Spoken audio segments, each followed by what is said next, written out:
SBB 파산 여진이 쉽게 가라앉지 않고 있습니다. 오늘 영상은 완결편이라고 보셔도 될 것 같아요. 이번 주 목요일에 있을 연준의 금리 결정까지 포함해서 말씀드려 보겠습니다. SBB 사태로 불거진 은행권 패닉을 빠르게 가라앉힌 데는 미국 정부의 두 가지 대책이 큰 역할을 했습니다. 첫 번째는 SBB와 시그니처 은행 예금 전액을 보장했어요. 여기에는 국민 세금이 아니라 은행들이 자체 납부한 예금 보험기금이란 걸 사용했다고 말씀드렸죠. 두 번째는 SBB처럼 불안전한 은행이 예금을 돌려주기 위해서 현금을 급하게 확보해야 되는 경우 BTFP라는 프로그램을 가동해서 지원해주기로 했습니다. 덕분에 SBB 고객들은 단 한 푼도 손해보지 않고 돈을 다 찾아간 상황이에요. 일단 미국 정부가 상당히 잘 대응했다고 할 수 있죠. 큰 불은 잡은 겁니다. 로컬 은행들 주가가 급락을 했지만 미국 그 어디서도 뱅크런은 발생이 되지 않았습니다. 지난주 크레딧 스위스가 불안해졌는데 이건 일단 미국 밖의 상황이니까 논외로 하겠습니다. 어차피 UBS에 인수가 됐으니까 이것도 수습이 될 거예요. 이번 사태는요, 교과서에 등장할 정도로 경제학 이론이 잘 맞아떨어졌어요. 사람들은 타인이 뭘 하든지 간에 자신의 계좌에서 언제든 돈을 뽑을 수 있다는 이런 믿음을 가지면요, 굳이 뱅크런에 가담할 이유가 없습니다. 그 즉시 은행은 망할 거라는 공포감은 자취를 감춥니다. 이게 지금까지 우리가 보고 있는 흐름입니다. 이번 사태는 몇 가지 생각해 볼 점을 남겨요. 예금보험기금이란 게 누구든지 지원을 받을 수 있는 건가? 즉 이 얘기는 앞으로 모든 예금이 100% 보장이 될 수 있다?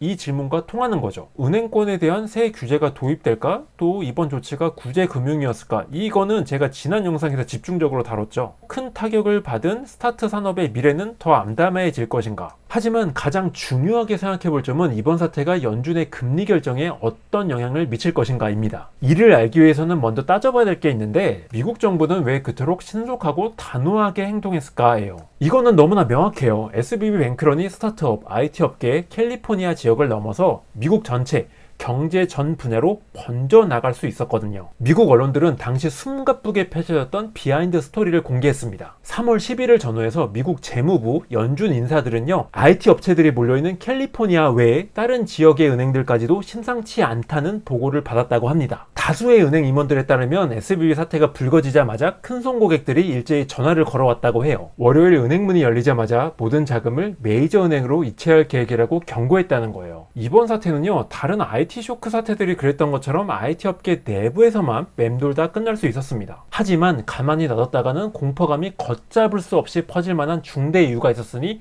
그건 바로 금리 때문이었어요.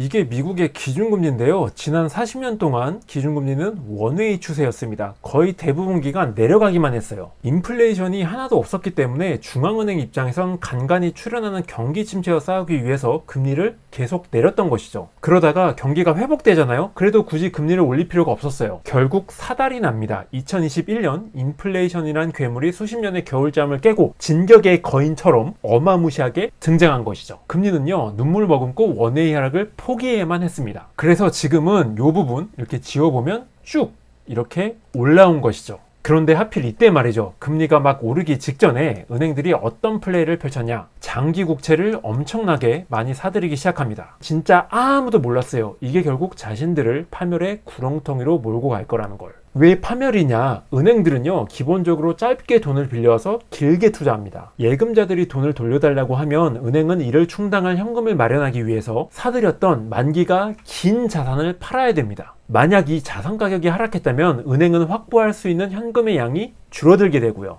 그러면 어쩔 수 없이 더 많은 자산을 팔아야 되고 이 과정이 반복되면서 뱅크런에 더 취약할 수밖에 없게 되는 것이죠. 이게 바로 SBB 사태가 스타트업 산업을 넘어서 미국 경제 전 분야로 번져나갈 폭발력을 지녔던 이유예요. 그리고 미국 정부는 이를 너무나도 잘 알았기 때문에 뜸 안 들이고 화끈한 조치를 내놨던 것이죠. 그렇다면 은행들이 장기 채권을 많이 들고 있던 게 문제였을까요? 일부 전문가들은 그렇다고 하면서 은행을 심하게 까고 있는데 제 생각은 조금 다릅니다. 만약 여러분이 은행이라고 한번 해보세요. 돈을 일단 빌려왔어. 그러면 이제 이 돈을 가지고 투자를 해야 돼. 가장 안전한 자산, 가장 믿고서 돈을 빌려줄 기관이 어디일까요? 답은 금방 나오죠. 미국이에요. 미국 정부. 게다가 미국 정부가 발행한 채권은요, 거래가 엄청 많이 됩니다. 따라서 팔기도 쉬워요. 거래량이 하루에 수천 주밖에 안 되는 주식 거래 해보신 분들은 잘 아실 겁니다. 겁니다. 잘 팔리지 않는 거, 이거 진짜 엄청난 스트레스입니다. 투자했다가 몽땅 날릴 가능성은 제로입니다. 미국이 망하지 않는 한 그냥 계속 가지고 있으면 원금 보전은 돼요. 이게 바로 많은 은행들이 미국 국채를 사들이는 이유예요. 설상가상 코로나 팬데믹 기간 미국 정부가 엄청난 돈을 풀었죠. 사람들과 기업은 더 많은 돈을 은행에 맡기기 시작했고, 은행은 이 돈으로 더더더더더 많은 국채를 사들이게 됩니다. 이렇게요.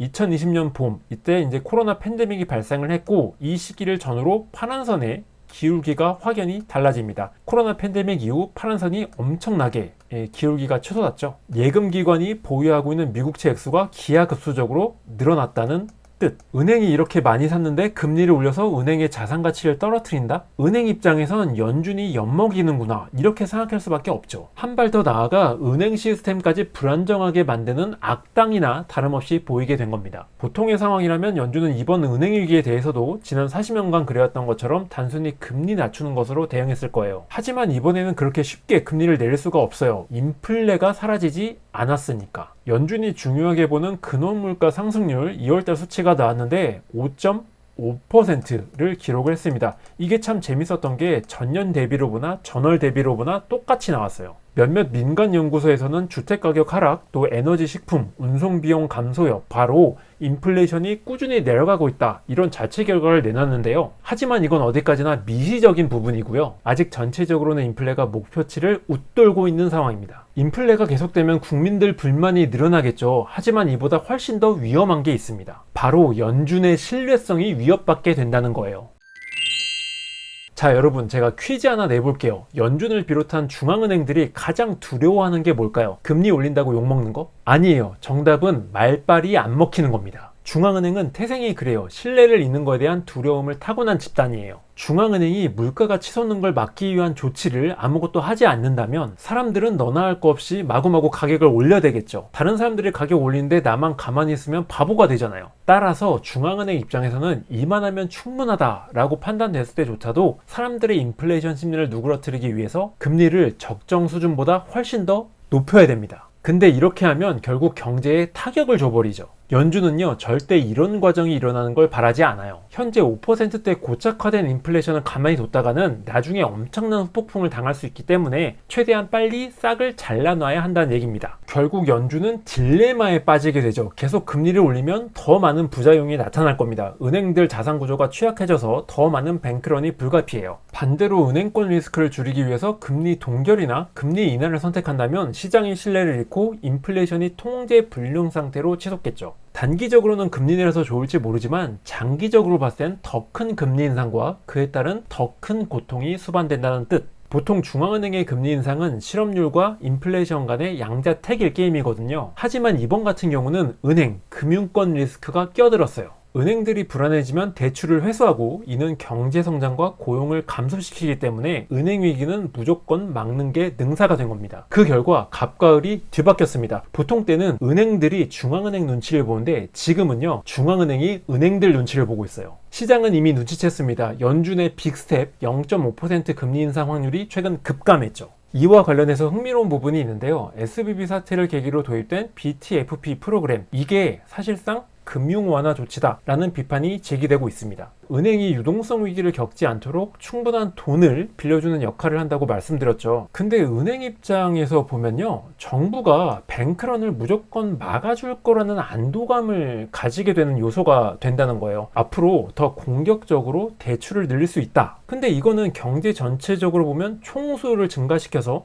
인플레이션을 더 촉진하는 결과를 낼 수 있다는 거죠. 그러니까 좀 뭔가 이상하다는 거예요. 앞에서는 인플레이션을 막겠다면서 금리를 올리는데 뒤에서는 뭐 일부러 그런 건 아니겠습니다만은 인플레이션을 더 부추긴다? 이게 이번 사태를 이해하는 핵심 키워드예요. 자, 정리해 볼게요. 이번 사태는요, 연준이 인플레이션과 맞짱 뜰 경우 금융 시스템에 분명한 부작용을 초래할 수밖에 없다는 거 일깨워졌습니다. 베스트 시나리오는 뭐냐? 인플레이션을 잠재울 수 있을 만큼 연준이 계속 금리를 올리고 수요를 줄여나가는 동안 다른 한편에선 백업 조치가 은행 시스템을 안정시켜주는 겁니다. 실업률과 물가를 잡는 게임이었는데 여기에 은행이라는 예상치 못한 변수가 등장해서 실업률이라는 토끼를 완전히 밀어낸 상황이라고 말씀드렸죠. 결국 연준 입장에서는 인플레이션이라는 토끼도 잡아야 되고 은행 안정성이라는 토끼도 잡아야 되는 상황을 맞은 겁니다. 자칫 잘못하다가는 한 마리도 제대로 못 잡고 모두 놓쳐버리는 수가 있어요. 그렇게 되면 우리는 지금보다 훨씬 더 고통스러운 현실에 직면하게 되고 그 첫 번째 실마리를 이번 주 목요일 새벽 3시에 목격하게 될 겁니다. 만약에 금리가 동결되면 은행이라는 토끼를 잡겠다는 뜻, 0.5% 올리면 물가라는 토끼를 잡겠다는 뜻, 0.25% 올리면 물가, 은행 두 마리 토끼를 모두 잡겠다는 뜻. 오늘 내용은 여기까지고요. 유익하셨다면 구독과 좋아요 부탁드리겠습니다. 저는 다음 영상으로 찾아뵙겠습니다. 감사합니다.